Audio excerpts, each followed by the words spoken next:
everyone, and welcome to another episode of the Data Standard Audio Experience. Today on our show, we have Stuart Jones, the CEO of Acorn Evaluation. And today we're speaking about data in the education sector. So welcome to the show, Stuart. I'm so excited to hear more about your line of work and just all the things that your company is doing today. Thanks, Catherine. I'm happy to be here today. Yeah. And could you just tell us more about yourself and just introduce yourself to the audience? Sure, I'd be happy to do that. As you just said, I'm Stuart Jones. I'm a local resident here in San Diego. I'm the CEO of a small company called Acorn Evaluation. What else? I have 5 kids, so I'm a busy dad. There's lots of data around 5 kids. You'd be surprised how that works with report cards and with all the other information that flows into someone's house when you're running a home with 5 kids. I'm a UCSD graduate. I have degrees in, political science and psychology.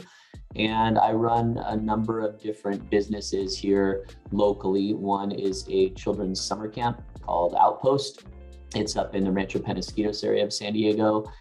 We serve about 1,000 kids a summer. We're one of the largest private for-profit summer camps in the county of San Diego.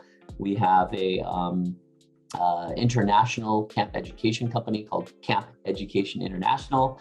And then today I'm on this show representing Acorn Evaluation, which is a data company that basically serves the nonprofit sector, specifically aiming at organizations that serve families with 0 to 5-year-olds. Also, my gardener is here and has just kicked on the mower at top speed. So we're going to see how we do today. But that's a little bit more about me personally and professionally. Yeah, no, that's awesome. And just so the audience knows, I was actually connected with Stuart from our PR person, Cassidy. So I'm super excited to hear more about Stuart's line of work and just all the stuff that you're working on today. And how has your company impacted the education sector specifically? Since I know you talked a lot about data, just how data is being flowed in. So tell us about that. Yeah, and it's interesting because this opportunity is a good one for me. I like to get up on a soapbox when I talk about data and education because traditionally it has been a debate in the education sector about the metrics and the data involved around growth and proficiency. Did all the kids get good at whatever adults wanted them to get good at or skilled at? Did a certain threshold of them pass markers? This is where No Child Left Behind comes from, is you either hit these metrics or not. And if you talk to people in the education sector, and if I say people, there's lots of people in the education sector, but if you talk to the line staff, the teachers, data typically isn't their friend. There's a lot of compliance milieu around data. There's some fear around data. There's a lot of ignorance and a lack of skills around analytics and information processing and some of the nuances involved. So our company's job is to hit that head on. We're aspirational. You can use information in your data. It'll help you. It'll be good. It's not the enemy. We're invitational. Come play with us. Do math, do numbers. Let's see what's inside of there. Let's start focusing on your storytelling. And we're hopeful that change can happen in the education sector by being smarter, working smarter, not harder, focusing on the right metrics. And again, that's subjective, but there's a lot of hunger in the education sector to have analytics and to have data fluency and literacy and skills. And that's exciting. So that's my soapbox speech. That's what we're aiming at, more or less. Yeah, definitely. It's super exciting things that you're working on. And what are some ways that you're measuring success within your company right now? Well, I think there's several metrics. I mean, the most traditional one from a business perspective is growth. So we started in 2013 and we've been either doubling or going by about 50% every single year since we started. So that's the cold capitalistic answer is we're growing and we're being successful. So that's a success metric. Satisfaction. So how are we doing with the people that we serve? And we don't have any fancy corporate statistics like a net promoter score or anything like that. We're doing qualitative and quantitative surveying. So baseline and comparison surveys, focus groups, simple phone calls for me to see how it's going. And then I would say I'd look at that by lean in. How much do our clients take advantage of the invitations that we are putting out there to do things with data? To give you a little bit of background on that, Catherine, the Head Start community in the country in the 1960s, President Johnson started this thing called Head Start. Many data people aren't familiar with it. It's squarely in the social service sector. Head Start started in the 60s. It's a social service program. Currently, it's an $11 billion federal investment. So it's not a small amount of money, and it serves 1 million children and families. Now it's getting louder. The rub of Head Start is, for years, Head Start professionals served all the kids and served all the families, and the federal government required one big pot of data, the Program Information Report. Head Start people call it the PIR. So if I showed you the PIR, it looks like a census. It just counts. How many kids did you serve? How many parents did you serve? How many, adult education classes did you give? So just metrics and numbers, and they get very stressed about turning this in. And for all of us as data people, we're like, that should just be a button you press in your database, and it populates a form and you turn it in. But Head Start professional, it's really scary and really hard, and you can lose your funding. So we help with that. But during the Obama administration, DJ Patel, who's the chief data scientist, came from UCSD. He championed hey, government, use your data for more than counting things up as a census. Let's look at your data through an analytic lens. Let's drive continuous quality improvement. So all of Head Start, they changed their performance standards and said to the Head Start professionals, do analysis, do reporting, do storytelling. And all of these people said, we don't know how to do that. And the government didn't give them any money or any funding or any roadmap. They just said, now you're expected to do this. So that's where my company has jumped in to help. And one of the ways we measure success is who's buying us or who's engaging us. And we've gone from 1 or 2 people to hundreds of the grantees all around the country who are saying, please come help us, please come teach us, please come develop us. And that's been great. It's been very rewarding and very, I'll say satisfying to plug that need that was created all at once. Big market. Yeah, absolutely. And you're clearly solving an issue that is common within the education sector, which we'll be getting into here. And there is a lot of data that you mentioned to me offline in terms of the things that you need to be collecting to do your analysis. And some of the fields that you talked to me about are regarding the data, regarding the children, the families, their living location, and a lot more. And so my question to you is it ever difficult to collect this type of data and just to know that you have the correct quality type of data? It is. It's much more difficult than I even thought it was going to be when we got into it.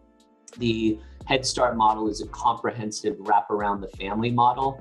So if you ask what is Head Start and what do families receive, it's education. So their children go to high quality care, infants and toddlers, or preschool. So there's an entire school education component. There's a family engagement component. So parents come and learn about nutrition. They learn about reading and literacy with their kids. There's a health component. You get linked to a medical home, a dental home. There's developmental screenings. And there's a big drive for attendance and for stability in the family, solving transportation issues, linking them to social services. So if you really think about it, it's like your family is living at the poverty level, but now you plug into all these things at the same time. From a data perspective, for us, that's like funnels, just data dumping in, heights and weights and developmental touch points for doctors and dentists. How many hours a parent reads to their children at night, the types of meals that they serve, if they are quality or not. And then all of the domains of a typical child, gross motor, social emotional, all those things are measured by assessments, and you look at growth over time, and you have to kind of isolate that from what a normal 3-year-old would do. This is one of the tricky parts. I have a degree in developmental psychology. It's like, if we didn't teach walking, would they walk? Would they ultimately get up and walk anyway? So we have to kind of control for those things. So all this data comes dumping in, and it's a rich playground for analysts. You're like, ooh, now I want to relate attendance to developmental outcomes. In other words, if a kid comes more, if they get more dose, do they do better? You want to relate parental engagement and reading into literacy. Gosh, if you read more at home, maybe there's an effect of that. So Analysts love it. You come in and you roll up your sleeves and you go, ooh, I can have dependent, independent variables. I can build models. We can do predictive analytics. One of the predictive projects we do is a drop project. So we look at all the risk factors: no transportation, domestic violence in the home, low reading levels, high obesity. And when you cluster all those things into little slider bars on them, you can kind of predict the families that will drop out of the program before they drop out of the program. This is very interesting for agency administrators, going, ooh, turn that on. I want to see that. I want to know who those families are. And sometimes we'll go out in the field, if you were an agency director, and I'd say, here's the list of 5 families. And you're like, yeah, those families were all on my radar too. Like I could kind of see them coming. Or, you know, the Gonzalez family, I had no idea. And like, they've got the risk factors, like they're more of a high risk to drop. Now, with that all said, how's the data? And we do a project with a lot of our clients called a data capacity assessment. So think about it as, how good are you at all the data things in your agency? And it's a 2-month project. So we look at their people. If you were an administrator, I interview you, tell me about your skills, tell me about your management culture, tell me how you use data. We do a survey with the line staff, the people out in the trenches, and then we crack open their database and we basically do light visualizations of disparities and issues within their database. And so if you're the administrator, I bring you all 3 of those things very proudly. Here's your interview results, here's your survey results, here's your MRI of your database, and we start talking about that. And we've been stunned at the lack of data-ready people, systems, and databases. It's extraordinarily messy. And if I had colleagues here and we were doing different projects, like, it's the same thing at corporations, it's the same thing here. I can't speak to that because I only work with nonprofits, but they're really ready for a makeover, and they're really ready to do it in stage-based continuous quality improvement. Says, let's just focus on your database for the next 6 months. Let's focus on training your people. So it's always fun, it's never boring, and there's always interesting things to look at in there, but people are very thankful. It's also very intimate. It's kind of like, you just looked in your underwear drawer, you know, it's like, it's a very intimate thing. So you have to build a lot of trust with the people too. So. Yeah, definitely. And I'm actually curious, is this field highly regulated since it is data based on children? Yes, there are HIPAA, FERPA, so PIPA, you know, these different privacy constructs in the federal government, the state government, local government, that wrap around our data use. So everything we do falls under those different umbrellas, and we have to play very careful with what was called PHI, protected health information, some more than others. And so some entities we work with, we're only dealing with aggregate trends because we're not going to dig into those things. County offices of education, school districts, places like that. Others, we have more broad ability to turn data into dashboards and do things like that. But that's a huge part of our burden. It's a huge part of my burden as CEO of saying, how do we create a contractual relationship so that we can operate safely? What kinds of insurance wraps around that? And what kinds of storytelling can or can't we do relative to that? And we have learned a lot. We've found things that aren't quite publishable or shareable because of the privacy implications and or the political implications to a place, going like, whoa, don't show that yet. And we're like, okay, we won't, but we're going to start working on it to move the needle. But I think that's a great question, Catherine. It's, you know, how complicated is it? How you know, hard is it to navigate those things? And they're difficult, and they keep layering on, and mostly they're in the service of protecting privacy, but they can be tricky from a data analyst and storytelling point of view. Yeah, no, and I'm glad that you brought that up, since that's a topic that a lot of people have been talking about, is just data privacy and the issues that come with it, and how difficult it can be as a data scientist or analyst to be able to collect the data that you need to do your analysis. So I'm glad that you're able to share that it is a highly regulated field and it can be difficult sometimes. Well, and I'll throw in one more thing to say about that, because I would want anyone listening to this podcast to hear this comment. I think we're all very cavalier with privacy. You know, you go onto social media and apps and you click the terms and conditions, accept. And we've all kind of tossed out a lot of the, what are you doing with the data you're collecting idea, more or less. And as I say that, I know the data people are like, don't ever do that. Don't click on those things. I'm like, okay. But I think ethically, when you're working with families at the poverty level, there's a imbalance of power. in a huge way. So when you say, sign this, click here, do this, a majority of those families will have complete trust and say, okay. And one of the things we'll do is like, well, did they opt in? Did they grant privacy? Did they grant